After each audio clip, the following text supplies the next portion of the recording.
Right, welcome everybody. Good evening, and I'd like to extend a very warm welcome to this evening's speaker. You'll have to forgive my pronunciation.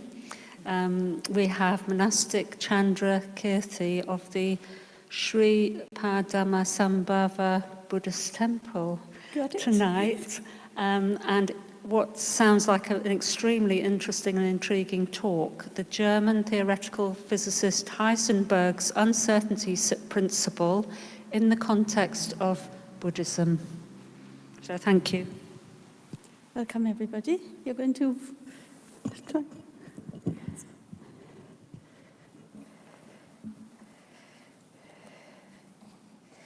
Okay, first I pay the greatest respect to the supremely compassionate Lord Buddha.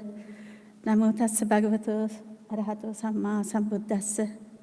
Secondly, I pay my respects to the esteemed Venerable Abbot of the Dhammakaya temple, Prakru Pavana Virya Vited, and other Venerable Sangha in this wondrous temple. Namaskaram. And then lastly, greetings to the laypersons. Are you one? We do it like this. Are you one? That means, may you live long in Sinhalese. If you want to live long. Some people say, I don't want to live long. So, you're going to walk out here knowing exactly what quantum mechanics is in relation to Buddhism. And you're going to go out of this door with that, okay? Now, it is a great possibility that most of the audience here have forgotten some of the basic physics terms they have learned at school, unless they're currently engaged in the field of physics. Therefore, in order to fully comprehend the information during the next hour, we have to, whether you like it or not, recap the following physics terms. 1, mechanics. 2, quantum. 3, quantum mechanics. 4, stay with me, subatomic particles. 5, a theoretical physicist. And 6, an experimental physicist. We need to learn these 6 things. Otherwise, you're just going to go out there pretending you knew everything, and you didn't, because we've all forgotten what we did at school. So, let's talk about mechanics first. In the context of physics, mechanics is a branch of physics that deals with motion. We have optics, we have heat. The branch of physics that deals with motion is called mechanics. Yeah? So now we talk about quantum. Quantum is the Latin word for amount. In physics, it means the smallest amount of any physical property, such as energy or matter. So the smallest amount in an atom, that's a quantum. So the smallest amount of your body, the smallest, tiniest amount, it would be called the quantum. Another way of looking at quantum, plural quanta, is thinking of it like this. The minimum amount of any physical entity involved in an interaction. So let's say there's interaction here. The minimum amount of energy involved there is the quantum, the tiniest amount. Reminds one of lazy people. If you know somebody who, as a physical entity, gets the least involved in an interaction, you know that they're acting a quantum of their possible input. Do you know people like that? They just don't move. They don't do anything. You ask them to do something, yeah, sure, I'm going to do it. They don't even put a quantum amount of interaction. Physics is actually amazing. I went to school in Sri Lanka. And when we did our O-levels, we did science as a subject. We didn't sort of separate it out, so it was just science. And it's only when you went into your A-levels, you did physics, chemistry. We had botany and zoology. So for the first time, I was getting physics in A-levels. And I just spent the entire time in our class connecting it with daily life. So when they talked about quantum the amount, and I used to think, that person just moves a quantum amount, because physics is so easy to tie to your daily life. Actually, physics ties very much into Buddhism. And growing, I was a devout Buddhist, even as a child. And it was just like the world was different, because you could tie it into Buddhism, because the science of physics is very much involved in the science of Buddhism. I'm talking about Buddhist science, yeah? So here we go. We will recap now. Mechanics is the branch of physics that deals with motion. Quantum is the smallest amount of matter or energy or anything. It's quantum, okay? So now, quantum mechanics is basically the study of movement of very small particles of matter. So when somebody says we are going to talk about quantum mechanics, they're talking about studying the movement of something very, very tiny, like parts of an atom, so on and so forth. Why am I talking about this? Because Heisenberg's principle has to do with the movement of these very tiny particles. Yeah? So we need to know this. Now, number 4, we are going to subatomic particles. Subatomic particles are very small particles that form an atom. Some of the subatomic particles of an atom are protons, neutrons, and electrons.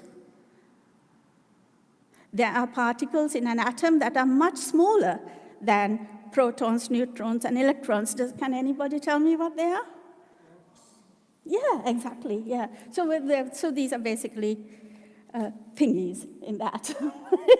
So in a nutshell, the study of movement of subatomic particles is known as quantum mechanics. Here, again, quantum meaning very small subatomic particles, and mechanics meaning motion. 5, we go on. We need to know, I actually didn't have a valid reason why why we had to discuss what a theoretical physicist was or what an experimental physicist was. But call it gut instinct. I just felt we needed to talk about it for some reason or the other, so we are going to talk about it, yeah? A theoretical physicist. Now, a theoretical physicist uses mathematics to describe certain aspects of nature. Isaac Newton was a theoretical physicist. He used mathematics. In his time, theoretical physics was called natural philosophy. Albert Einstein was a theoretical physicist. He used mathematics. Theoretical physicist. So now we talk about experimental physicist. I'm so sorry. Can I send Judy to get me some water? My tongue is literally so dry. You can have a question if you want. Yeah, none so far. Oh, well, then somebody tell me what quantum mechanics is. Oh, come on. See, yeah, motion of small parts. So I'm just trying to fill the time. She gets the water. She told me before, do you want a water? I was like, no, I don't want a water. I'm fine. Regretting that decision right now. I will continue. An experimental physicist. Now, an experimental physicist uses tools and experiments, not mathematics, to describe certain aspects of nature. Polish-born Marie Curie was a chemist, and she conducted pioneering research on radioactivity, so she used experiments and so forth, not mathematics, for her research on radioactivity. She was the first female to win a Nobel Prize. She was the first person to win a Nobel Prize twice. And she was the only person to win Nobel Prizes in 2 different categories. Now, Michael Faraday, he was a son of a once blacksmith's apprentice in Surrey. He was an experimental physicist. He used experiments again to put forth and test his theories. Now, Faraday's family was not well off, and Faraday ended up unable to have a formal education. He worked as a bookbinder's apprentice at the age of 14. This actually saved Faraday because it gave him an opportunity to read, because there he was binding these books and he could take them home to read. So lucky Faraday, although he... So what did he do? He taught himself as much as he could. Him was the most brilliant and magnetism. So if there was at that time, the experimental physicist would run off and do it instead of having a lie-in. He just didn't sit around, he just did it. His knowledge in trigonometry and algebra was limited to the basics. I know a few students like that. But this is light at the end of the tunnel for those students. I think I might use this example. Faraday didn't know much about trigonometry and algebra, but look what he did. He couldn't afford the schooling or opportunities in the very class-based society he lived in, because at that time they thought, well, you're the son of a blacksmith's apprentice, so, you don't really need to go to school. The people were a bit different then. They were not as wise like now. It is said that Faraday was very capable of being a brilliant mathematician. The opportunity for education, and that every British child takes for granted, an opportunity that most youngsters do not appreciate and therefore squander. I think in a way the children here don't realize that in some parts of the world you can't go to school because you're a girl, or you can't go to school because your parents need you to go and sell sweets on the street. Our children here are very, very lucky, but perhaps in their gilded cage, they don't see how lucky they are, that education is free. If you've got a problem, all you've got to do is, look for some help. So, getting back to theoretical physicist, Albert Einstein, who was a theoretical physicist, not an experimental physicist, had a portrait of Faraday on his study wall, actually. So Michael Faraday is considered to be the first person to conduct the first reported observation. Remember, he was an experimental physicist, so he did experiments. So whilst he did experiments, he observed. And what did he observe? He documented the first reported... I've lost my thread here. First reported observation on nanoparticles. So one could say Michael Faraday was actually one of the founding persons of nanoscience. Okay? So now, a great proponent of the formal education he was denied, Faraday was always looking for ways to give others knowledge, especially for young people. He started the tradition of the Royal Institution's Christmas lectures, which is carried on today. We listen to it. Now, our talk is actually about Heisenberg's uncertainty principle and how Heisenberg's uncertainty principle is related to Buddhism. So we're back on track here again. Werner Karl Heisenberg was a German theoretical physicist. He was born in 1901 on the 5th of December, 116 years ago. Using mathematics, at the age of 27, instead of wondering which club to go and drink in, there's nothing wrong with that. I mean, it is wrong if you're taking a fifth precept and then breaking it, of course, that's not good.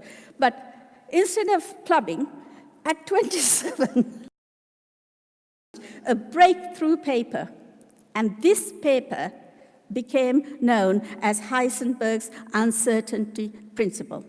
For this paper, in 1932, he was awarded the Nobel Prize in Physics for the creation of quantum mechanics. What's quantum mechanics? Study of the movement of subatomic. Well done. That was a hairy moment for you. So, you read the next sentence. That's cheating. So, quantum mechanics being the study of the movement of subatomic particles. There we go. With his theory, the Heisenberg uncertainty principle 27-year-old Werner Karl Heisenberg mathematically proved that the observation, the act of observation, changes which is observed. Think of this as follows. The Heisenberg uncertainty principle assumes that at a subatomic level, we cannot observe something without affecting it. Is everybody okay with this? Yeah? I know it sounds crazy, but he proved it. Yeah? Another way of thinking of this is as followed. There is no independent observer who can observe without transforming the observed object. So that means if I'm looking at you, hypothetically speaking, you can transform me by looking at me, or I can transform you by looking at you. So observing, that simple act of observing, will change what is being observed. I know this sounds a bit odd, but that's what Heisenberg said, yeah? And that's what he got the Nobel Prize for. Needless to say, not everybody came on board with this theory from the very beginning. You can imagine, people was like, what? You know, so people didn't like it in the beginning. But other physicists studying the quantum level noticed some peculiar things about this tiny world. For one, the particles that exist on this level have a way of taking different forms arbitrarily. Now, the definition of arbitrary means actions based on random choice or personal will, rather than actions based on any reason or system.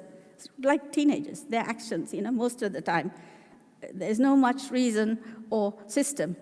And if you observe these minute particles, they, for a lack of a better comparison, we can say they behave like teenagers. They just do what they want, basically, yeah? So, for example, scientists have observed photons. Photons, tiny packets of light. They're supposed to act like tiny packets of light, but do they do that? No. They act like particles and waves sometimes. They change. Even a single photon exhibits this shape-shifting. It's like that movie, X-Men. There's this guy in X-Men, he's a superhero, he just moves. I just love it. It's kind of like that. So that's what these minute particles do in this minute world. They run around changing, they shape-shift. It's like a mini X-Men world. Is that good? X-Men. Is that the film? Yeah. They go whoosh, whoosh, whoosh. You've seen that, the guy in blue, isn't it? He shape-shifts. So, photons, shape-shifts. Yeah? Imagine if you looked at your friend and she acted like a solid human being. But you look at your friend again and she has taken a gaseous form. And you're sort of running around, how do I write the chemical version of this gas? Oh my gosh, I've lost two marks in the exam, blah, blah, blah. So here we go. So in the tiny world of a quantum level, this is a regular happening. You look at it and it shape-shifts. You look at it and it shape-shifts. Now, I'm not coming up with this, obviously. This is proven theories, not fantasies. So we go. So now, this is what physicist Werner Heisenberg proved with his principle, that just by observing quantum matter, we affect the behavior of the matter. Thus, we can be never fully certain of the nature of a quantum object. That's a very small object like a subatomic particle, or its attributes like velocity, location, because the minute we observe it, it changes, it shape-shifts. So we can't really know what it exactly is going to do from one minute to the next. Thus, Heisenberg's uncertainty theory differs from the clockwork universe idea, which was very popular during the time of Isaac Newton. So before we go to that, it's almost contrary to what Isaac Newton said with his laws of motion. Is there any questions you want to ask me? Is it because you're bored to death, or? Yes. How is it explained that things change shape? Because if I look at the table, I can see the table there. My mind is not changing. No, it's not. Here, I'm going to sneak out of giving you an answer here, because we're talking about a quantum level. Yes. So let's just leave it at that. I don't quite know how it works in a bigger level, to tell you the truth. But definitely in a quantum level, it's been proven. I mean, it's just like every day, it's like the sun shines. It's yeah. Yeah, the tiniest form of it. So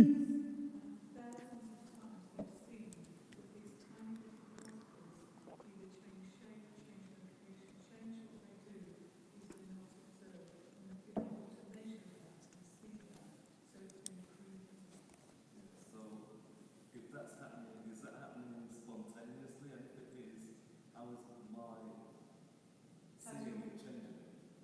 You know what you need to do? You have tweaked your curiosity, you lucky person. You need to spend your time. No, you need to spend your time reading about it and finding out about it. You know, just on a personal note, I find people think always, you have to go to a teacher or something like that. Yes, of course, sometimes you have to go to a teacher, because if you're going to learn to sing, you need to hear the sound. But often if it's reading, researching, you can do it by yourself. I think people are sometimes a bit silly, they think they have to go to a specific course or something like that. I understand sometimes it's useful to have a piece of paper saying, yes, you passed this, but if it's for your own personal fun, I think it's just as well reading it, isn't it?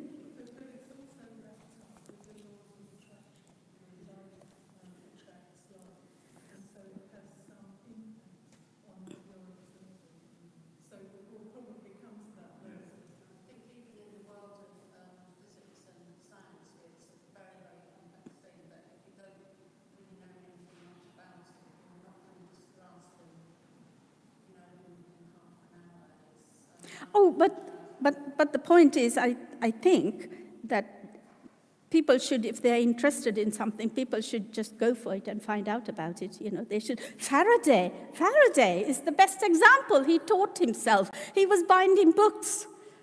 Next thing you know, he's the most decorated scientist in England.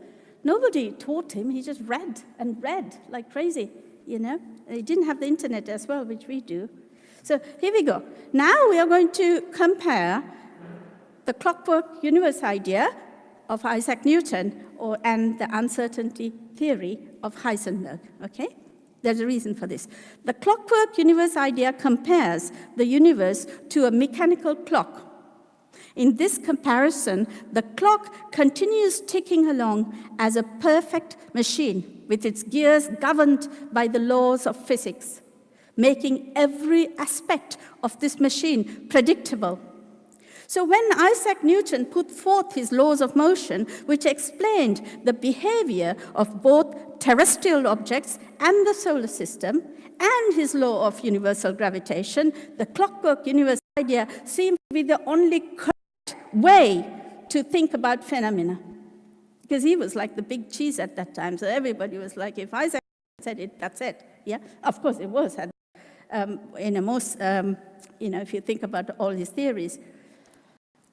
That is, according to the clockwork universe idea, everything is only predictable, or so according to discovered scientific theories. So if there wasn't a discovered scientific theory at that time, the clockwork universe idea said it wasn't valid. You had to discover it, you had to prove it, it had to be a scientific theory. You can't say, oh, it was my gut instinct. That just didn't work among the scientific community then. You had to do it, you see? Heisenberg's uncertainty theory goes contrary to the clockwork universe idea, as he says, and he proves that it is not always the case when it came to the behavior of atoms. He said atoms don't behave the way they are supposed to. They shape-shift. They do all kinds of stuff. This is what Heisenberg said. So this was completely opposing what Isaac Newton said with his clockwork theory, where everything went exactly as it was proven in a very... So those are two completely different approaches. So the Heisenberg's uncertainty principle, which proves that just by observing, we change. What we are observing is especially true when we consider the human body. So this is kind of coming to your question with the chair, yeah? So now we have moved from the minute world of atoms to the human body, which is comprised of billions and trillions of atoms. It is permissible to conclude that if there are changes happening in the minute world of atoms, those changes are magnified in a world comprised of trillions of atoms of the human body. So if you think of us, our quantum amount, the quantum of our body is that tiny, tiny little subatomic particle. So what do? You put all of them together. Isn't it permissible to think that one change would be lots of change there, just for argument's sake? Yeah. Therefore, if we observe the areas of tension in our body, if we observe, it becomes possible for us to deal with the tension because we are suddenly aware of the tension. Simple, isn't it? Yeah? It is also possible in that case for us to dissipate this tension, to dissolve this tension, because we are observing it, and what do we say? By observing something, we can do something. As said in the Heisenberg uncertainty principle, the act of observation changes observed. Sometimes the tension in our body is caused by injury or disease. Sometimes the tension in the body is caused by people, electromagnetic or other environmental pollutions or life situations,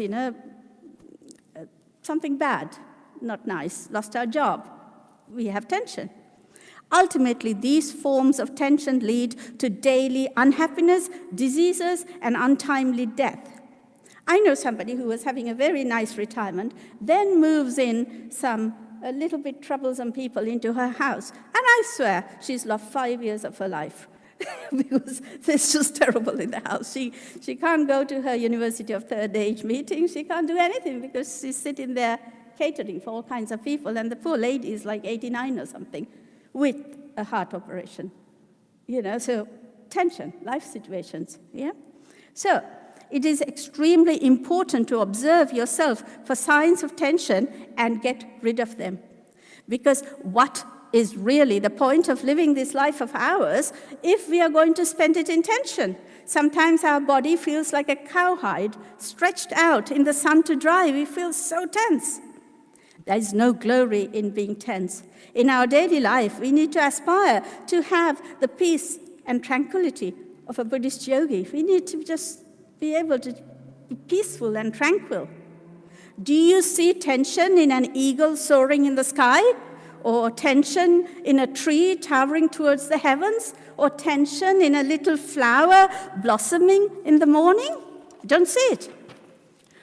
These sentient beings are achieving their wants, but they're doing it without tension. They're doing it in a state of active relaxation. They're stronger because of their eased state. So let us explore the concept of active relaxation.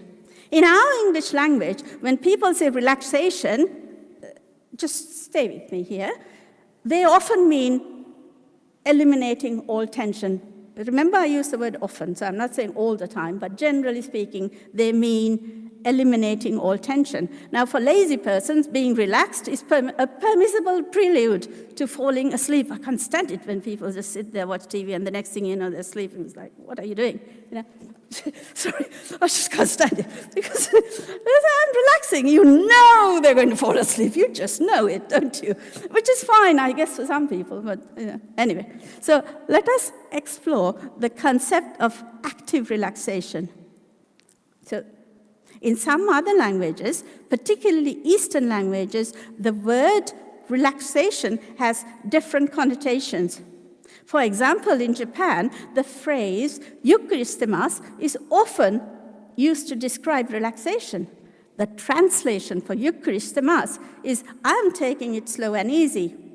Again, this does not mean taking it slow and easy as the words would mean in English. Here, what the Japanese mean is this. I lived there for 13 years, and they always said that I'm in a state where I'm observing what's going on, I'm pacing my activity accordingly, I'm not tense about it, I'm watchful, active, I am not in a frenzy. They wouldn't say all that. What they would say is, yukristamas. You're on the phone, what are you doing? Yukristamas. You know that's what they're doing. They're not falling asleep. You see, that's a phrase they will use. Interestingly, when a Japanese person wants to say what relaxation tends to mean in English, pretty much, let's say for argument's sake, it means doing nothing. What they will say is they say, relax, stemas. They use the English word. It's really, really interesting. They just say it like that. Now, the Chinese word sang also has a different connotation to the equivalent English word relaxation. Instead of the English meaning, where the person has got rid of all tension and is almost limp in relaxation, sang implies a greater aliveness. Think about a flower. A flower is relaxed. Yes, it's relaxed, but it does not fall asleep just because it is relaxed. This might sound like I have a problem with people sleeping, but I do, but there you go. So, a flower is bursting with energy, with active life force, ki, prana, chi. You can call it what you want. It's a life force. It's bursting with energy. It's relaxed. This active relaxation, which has the following attributes: awareness and tranquility, effortlessness, sensitivity, warmth, rootedness. It's all there. When we talk about awareness and tranquility in the context of active relaxation, we mean a state of being aware and alert to both oneself and the external environment. Yeah, there's two things, you and what's around you. So in active relaxation, vitality is not wasted in unnecessary tension. In active relaxation, vitality is not wasted in unnecessary tension. You think about it. You're not wasting your vitality in unnecessary tension, because when you are tense, you are putting your energy there. You have a choice. You can either not put it there, or you can put it towards active relaxation. Yeah?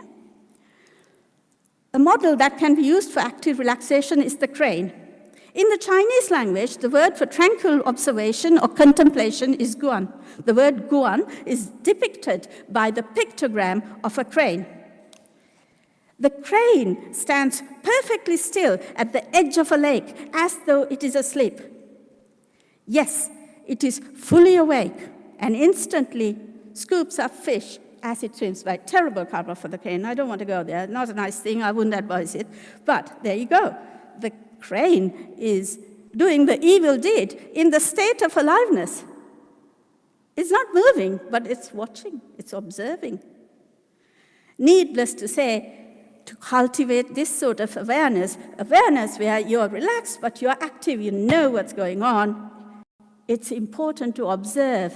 You see, this is basically, I could have labeled this talk the importance of observation in Buddhism, but I didn't. It's a joke. The golden rule is to pay attention to tension. We must be constantly aware of which part of our body is tense, why we are tense, how we are maintaining the tension, and our mental, physical, and verbal expressions of this tension. We must always watch. When we say, leave me alone, we are tense, we want to be left alone. Which part of our body is tense, why we are tense, it's the neighbor or something like that. We need to always observe these things and, kind of work out what's going on. Sometimes tension manifests due to mismanaged reactions towards daily life situations. There is a reciprocal relationship between tension and lack of body awareness. Why is that? It's because if you're not watching what's going on in your body, you are going to get yourself really, really tense. So your lack of awareness, your lack of observation is not going to change anything there for you for the positive. Yeah, so it's very important. I think our Buddhist bhavana, that's why they say, watch, pay attention. because you are learning. And people who have meditated for a long time just know when it's happening before it happens, because they are so used to observing themselves. Yeah? So now this brings us back again to the Heisenberg's uncertainty principle, where he says the act of observation is that which is observed. This is because most of the time you are unaware of an area of tension in your body. And because you're unaware, you feed this tension and it remains there. But if you're aware, let us say your shoulder is tense and your observation, simply observing that, yeah? Some people take steps to relax the shoulder, but some people allow it to remain. So if fulfilling prophecy is old, this is witchcraft. People go through all kinds of nonsense because they want to hang on to the misery. I tell you, some people enjoy having diseases and things. They will tell you, oh, I'm doing everything the doctor tells me, but secretly they like it. I don't know why. They'll hang on to it for whatever reason, you know. So 2 things can happen by this observation. You can relax it or you cannot. Yeah, but what is important is that you observe it and do something about it. So as I become aware of my breath slows down. The act of observation changes what is observed. My awareness helps me to thaw out a frozen diaphragm and a locked sternum. My awareness presents me the opportunity to change. The act of observing my body presents me the opportunity to change my body. That is what the whole thing is about, really. Now, if you look at white noise is a noise where there's a large number of frequencies of a roughly equal intensity. One everyday definition of white noise is that it's unpleasant. It's a noise like that comes from a television or a radio when it's not tuned in. You know, you get these funny noises. Depending on the person, a potentially uncomfortable cacophony. Some people don't mind, some people mind, yeah? We are subjected to many forms of white noise in our lives. The constant hum of an electric fan, a refrigerator, or even the hum of a television set that is working properly. You know, even though it's working properly, some people can hear a buzz. Yeah? But we let our bodies lapse into unconsciousness in regarding to white noise. In a similar manner, we let our body lapse into unconscious regarding other things that constantly bother us. You know, we sometimes think, oh, this is horrible, but we just go along it, and the next thing you know, you're dead, and you haven't done your meditation. And then you're imagining all kinds of evil things are coming to get you. It's all just your mind, because you haven't developed your mind. Getting back to unconsciousness, we are unconscious and we ignore the things that are bothering us. We don't observe them, so we pretend they're not happening. We just don't want to know. Consider the constant criticism or lack of support from work colleagues, from your children, from relatives, friends, and enemies that you're subjected to on a daily basis. Sometimes you're with a friend, and the next thing you know, he's a nice little stab in your back, and he's like, whoa, what happened there? You go home and you're thinking about what you should have said. It's not nice, but we are subjected to this. These things are negatively affecting us in the manner that white noise would. So this keeps us on edge. It's like walking on a tense tightrope or an unhappy non-Disney version. I don't know what's coming around the river bend. Have you heard that song, Pocahontas? You know, it was like, you know that song. What are the words? Just around the river bend. I'm not a pessimist, but I think it could be something not very nice around the riverbed. You know? In the Disney version, it's all very sweet and nice, you know. But here we go. This is not good. Therefore, the quicker we identify people or situations which cause tension in our bodies, the quicker we can take steps to eradicate them, the better it is. This approach is the most beneficial one for our mental and physical health. As Werner Karl Heisenberg proved, the act of observation changes what's being observed. But the truth is that although this was a very interesting principle of observation, which came to light 116 years ago, this idea is nothing new. The importance and the results of an observing mind was always and integral part of our Buddhist teachings. In fact, possibly the second time I came to this temple, I was asking the Venerable Prama Suryam some advice about what to do with something about our temple. And he said simply, he said, observe, just observe. Although this sounds very simple, this is the essence of some of our Buddhist teachings. Observe, keenly observe. You see?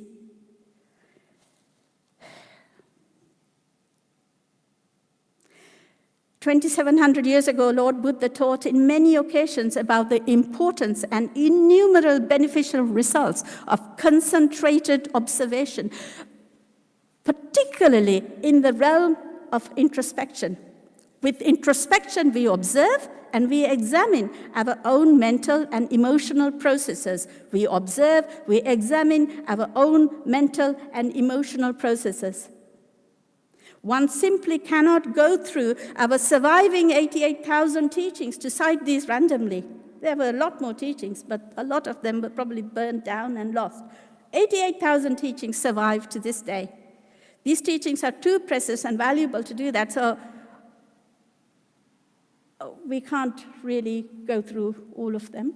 And I don't even think my knowledge is sufficient enough on the teachings at all, even in 500 lifetimes to go through them. But there you go.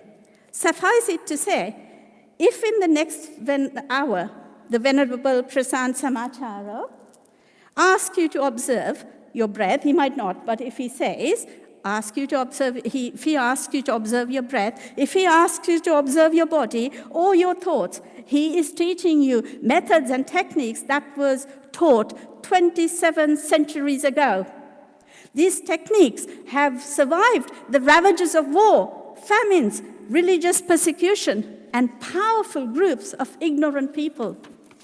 Some people get together, they are very powerful, but they're very, very ignorant as well. Crossing all that, the precious Dharma teachings are here today for you, within your grasp, right at your doorstep, transcending time and transcending distance. 27 centuries, all the way from India, from an area which is now known as Nepal. I'm saying this because the Nepalis get quite mad if you say it was from India, so I just want to upset anybody.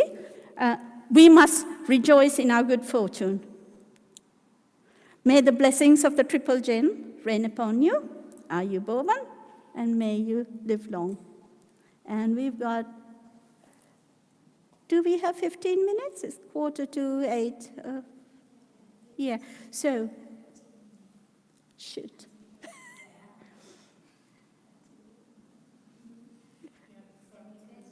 Do you want to recap? We did quantum mechanics. No, I just want to make sure when you walk out of there, I just don't want you to go and say, oh, that was fantastic. And then when somebody says, well, explain it to me, you're like, oh, blah, blah, blah. No. Quantum mechanics, very small amounts. What did Heisenberg say? You observe, it changes. And then we talked about tension, how it can ruin our life. And then we talked about the importance of observation in our Buddhist teachings. And then, fill me out here. We talked about, did we talk about getting rid of people who cause you tension? No, we can do that another day. Did we talk about why it's not a good idea to waste your time sleeping, pretending you're relaxing, and actually you're just going to sleep? We did that. What else did we talk about? We talked about the importance of observation in our Buddhist teachings, and when the Venerable monks tell you to observe. Before I finish, I've got to tell you, on Saturday and Sunday we came here for a very, very special ceremony, and it was just absolutely marvelous. It was an offering ceremony, and the Grand Abbot was here, and 2 days before that, I was just driving everywhere, and I was just like, I'm normally quite fit, but I was just really feeling, my back was bothering me, which it normally doesn't. And I was sitting there, and we were listening to the Grand Abbot's talk, and the energy was just incredible in the temple. You just would not believe it. And then suddenly, my back, I was getting worried about it, it just went. It was just perfect again. It was just amazing, the energy of attending the ceremony. It was just, I'm quite articulate in my speech, but I'm at a loss of words to describe to you how amazing it was. Just the energy and listening to him talk, and it was just amazing. Anyway, questions? You've got 10 minutes.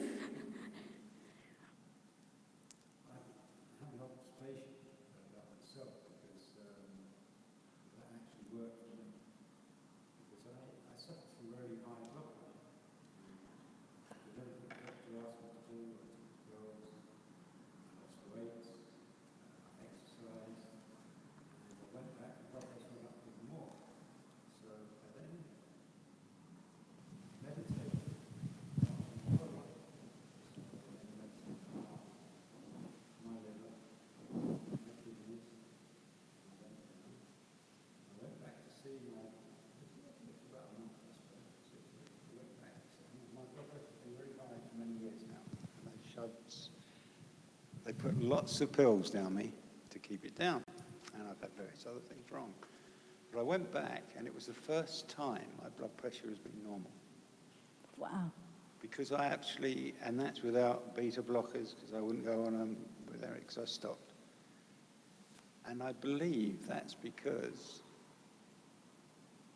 I concentrated on changing it, on trying to think of my own inside, because we think of our minds, and we think of your back, etc., but we never think of our insides, we never think of our heart, we never think of our kidneys, we never think of our liver.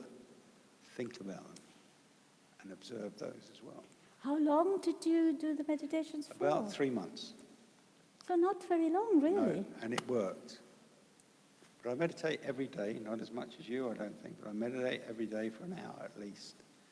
And I found if you observe, that works. And what sort of meditations did you do? Is what you come from the temple here? I come from the temple here, and what I've been taught. And I would listen, and I would somebody to take me through the meditation, or I listen to a bell, and that would take me down. But it's an observation on my part that by observing, it does work. So that theory is right. So when you were talking, I didn't think you were nuts, honestly promise. It actually was right. So thank you. That's amazing.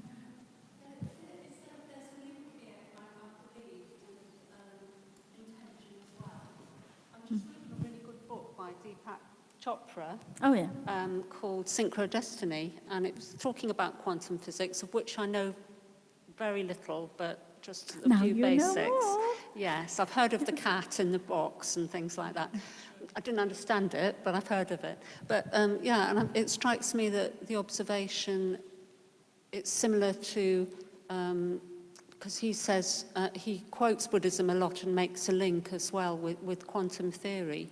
And he says that if you not just observe something, but then you have an intention, then that can actually affect what's happening as well. So it's about, like you said, the law of attraction. You can actually attract things, and in that way you can actually sometimes manage to make yourself better, for example, just with the intention, can't you? Spreading loving kindness after meditation. Many of us do. Yeah. We have the ability to affect change.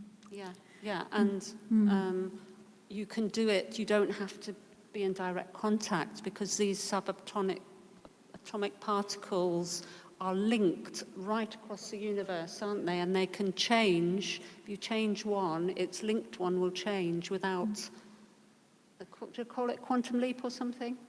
Anyway, I found it fascinating, and Yeah, I'm so fascinated that you're talking about this today, because it. And even the thing about intention in our Buddhist teachings, we are told, to set your intentions. In some practices, what is your intention? It's observing intention is very much a part of our Buddhist teachings, and effort as well. Putting the effort. Yeah. Yeah. So, what else? Would you like the microphone? Yes. So, what would be your objective about all this from now on, let's say, so to speak? Would you observe yourself more than before because you know you can change something in a subatomic level? And then I think a probably really good idea is start reading about it and learning more about it, because you could do the whole Faraday thing. And I know I spent an inordinate time of the talk about Faraday because I actually got quite fascinated about. It was pretty amazing how he taught himself. He didn't just sit around, did he? And I think this is. And he still doesn't today. His legacy lives on. It does, doesn't it? I've been involved with the Faraday Challenge in the UK, which teaches children how to code using the BBC microbit, and so that legacy of him promoting learning amongst children just goes on and on and on. It's fantastic.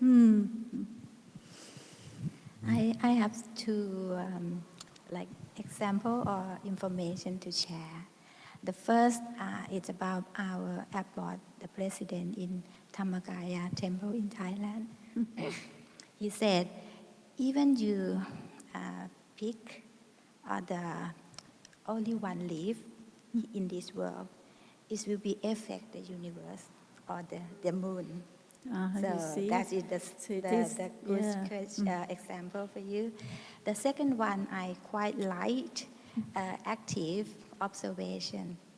It reminds me about the example that our great grandmaster, Kunyai, or the founder just told me that you have to observe like a spider on the spider web. Spider always at the center, and he know everything. That means he's used observation technique.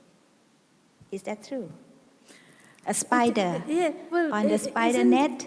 Isn't the Venerable Abbot, he's basically, it's the teachings of Buddha, isn't it? I mean, he's saying, he's the, what shall I say for the use of a better word, he is manifestation, emanation, he is speaking. He knew that. It has been proved, not only the abbot, but the Lord Buddha. Yeah. And the second one is active observation. You can use it as a technique of meditation. When even the monk talking and leading you to meditate, if you haven't observed, if you are not at the center, you might a little bit irritated. But if you are at the center and imagine that the voice or the leading from the teaching monk come from the center of your body, you will be relaxed and you will get the inner peace easily if you try to observe. And if you do this, we call active observation, and it will help you to meditate. I think what I liked was the example you gave of the crane waiting, and also a heron by the side of the river or the lake, and the spider on the web. So they've got themselves down to the least energetic state. So they're completely relaxed, but they've got heightened awareness. And that heightened awareness allows them to catch their prey or whatever. So it's that heightened awareness that we're trying to achieve through that state of meditation. You just took the words. I was just thinking, yes. When you guys do the meditation, that is what you're doing. You're heightening your awareness, isn't it? Yeah. As you were saying, I was thinking that is so much. We have to stop now, but can you humor me for a second? I love flowers. So can you close your eyes and imagine you're this wonderful flower and you are relaxed but active.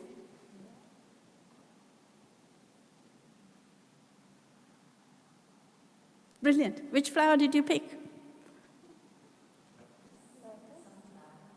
Oh, it's nice, isn't it? For me, it was Magnolia grandiflora. I've got two. You got the they Latin flower name. for one day, and they're about the size of a dinner plate, and they smell wonderful, and they die almost immediately. Yeah, that's a nice thing about flowers. They know they're going to die, but you don't see any tension there, isn't it? It's like that, I'm going to die. It's just quite happy. I think that's what we need to do. We know we're going to die, so, well, just do the meditation, be happy, and everything's fine. Are you well? May you live long.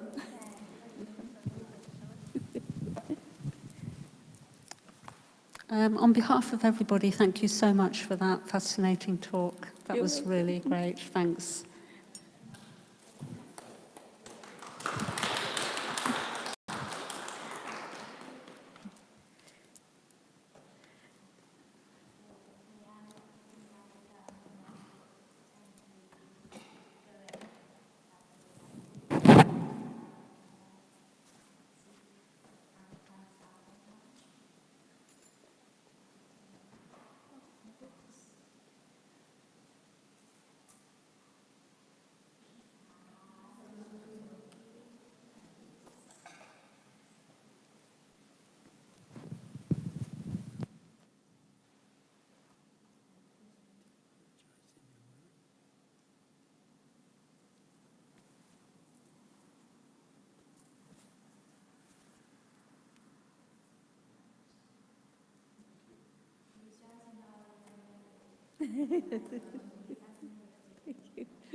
Yes, could you take this for me?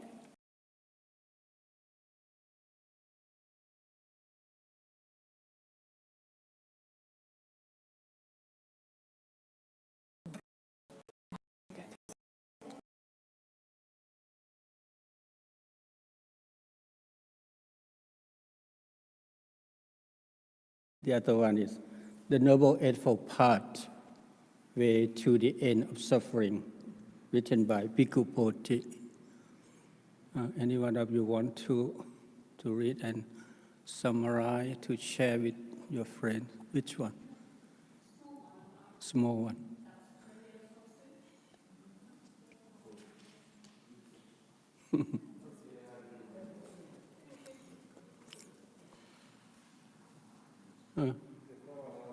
Noble Eightfold Path of Christ. Any one of you?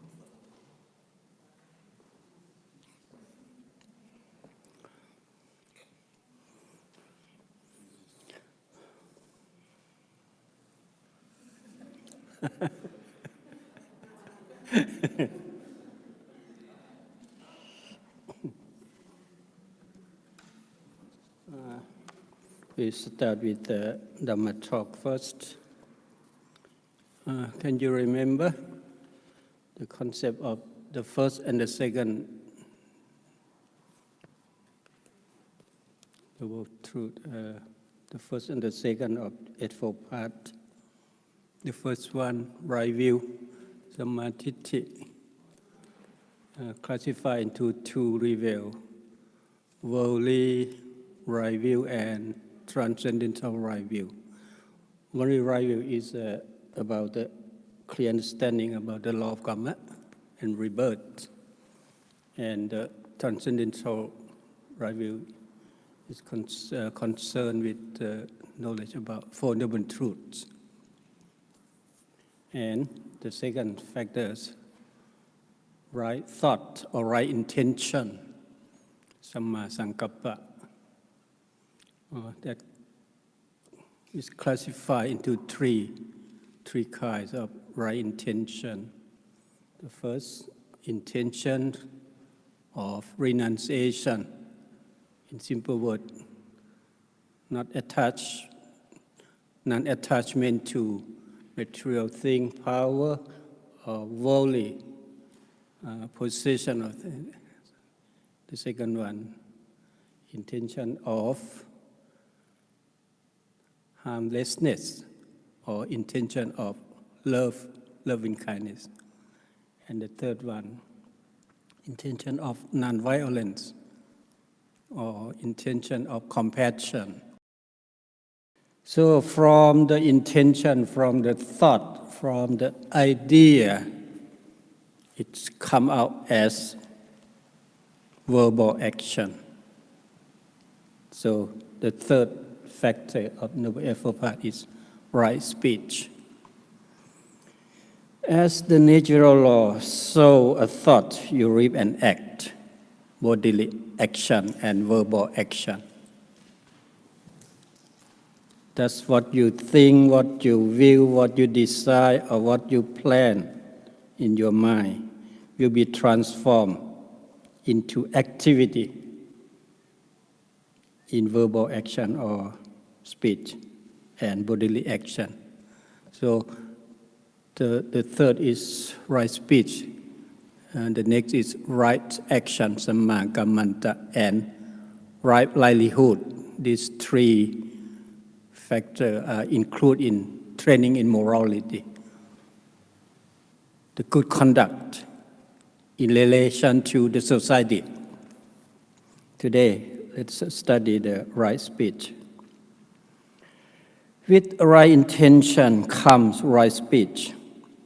It is common nature for all beings when living and working together as a group, teamwork, association, and organization, to communicate to each other, to share feeling, idea, experience in different means. Language, whether verbal or non-verbal, written or spoken form, is used as important instrument for communication. The main aim of communication is to create mutual understanding, mutual respect, social harmony in the long run. To achieve the final goal, friendship, cooperation, peace, and harmony, right speech or kind words play an active role. For this reason, the Buddha encouraged people to develop 4 purities of speech, or vaci sujarit in Pali term. Vaci sujarit, 4 kinds of kind words. The first one, refraining from false speech, total abstention from lying. When one is questioned, accused, or called to witness in a court, in a meeting, in a circle of relatives, in a crowd, or in the presence of king in the ancient time. The king presides over when there will be making a judgment to sentence a person what kind of punishment that's suitable for such a person or something like this. With such question as, please sir, tell us what you are or what you know. Not knowing, one say, one does not know. So in short, he don't tells a lie for the sake of one's own benefit or others' benefit. That means he speak only the truth words. The first one. The second one, refraining from slander, total abstention from malicious tale-bearing. One does not listen to this person's words and then inform that person in order to damage him. Like this, one does not listen to that person's word and then inform that person in order to damage the person. One conciliate between hostile party or divided party, encourage those who are harmonious. One is a lover of harmony. One delights in harmony. One is content with harmony. One speaks words that are conducive to harmony. So speak only the harmonious words, the words, the speech that help people to unite it, to love each other, to care each other, to work together, to live in peace, in harmony. The first one in Pali is musawata. The second one, pisanavaja. The third one, refraining from harsh speech, total abstention from speech that is coarse, speaks only speech that is gentle, easy to listen to, pleasant, interesting, polite, pleasing to the crowd, praised by the crowd. So say only the polite word, gentle words. And the last one, refraining from chatter, total abstention from frivolous speech, speaks at the right time in accordance with facts, speaks what is useful, speaks of truth and discipline. His speech is like a treasure, uttered at the right moment, accompanied by reason, moderate and full of sense. So, keep away from chatting.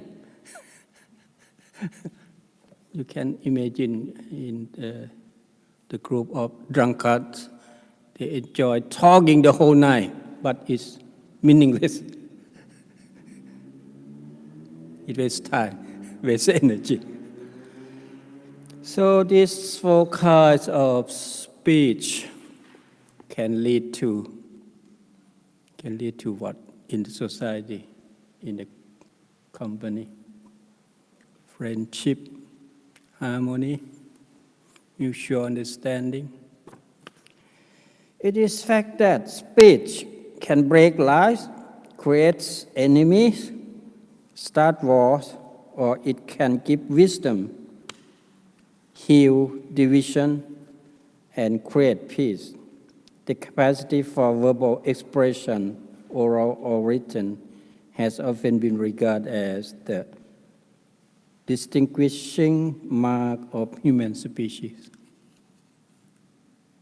From this, we can appreciate the need to make the capacity the means to human excellence rather than the sign of human degradation. You can imagine in the animal kingdom, when the other group comes closer, can they make friends with each other?